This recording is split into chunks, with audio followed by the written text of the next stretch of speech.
আপনি কি জানেন শোনপাপড়ি কিভাবে তৈরি হয়?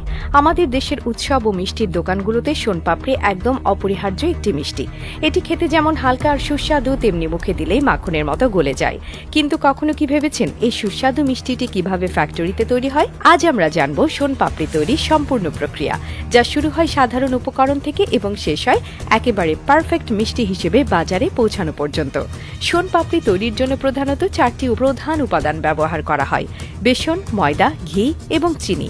প্রথম ধাপে চিনির চাশনি তৈরি করা হয়, কারণ এটি শোনপাপড়ির রেশাদার ও স্তরযুক্ত গঠন তৈরি করতে সাহায্য করে।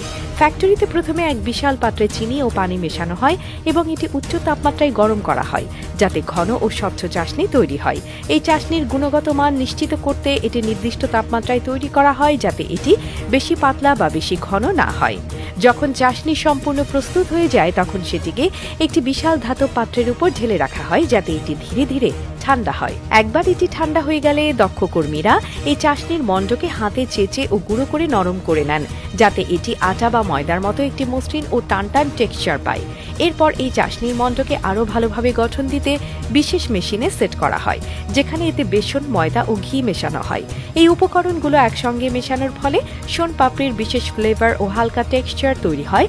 এরপর এই মিশ্রণটিকে একটি বড় রোলারের সাহায্যে বারবার টানা হয়, যাতে এটি স্তরযুক্ত হয়ে ওঠে এবং একসঙ্গে মিশে না যায়।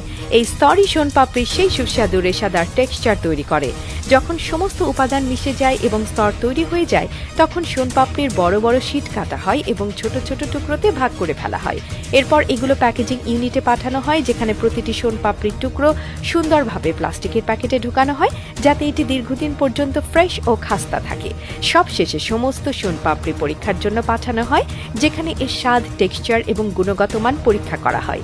যদি কোনো ব্যাচে সমস্যা ধরা পড়ে, তাহলে সেটি বাজারে পাঠানো হয় না। এরপর একবার সবকিছু ঠিকঠাক থাকলে এই মিষ্টিগুলো বাজারে বিক্রির জন্য পাঠানো হয়, যাতে উৎসব বা সাধারণ দিনে মানুষ উপভোগ করতে পারে।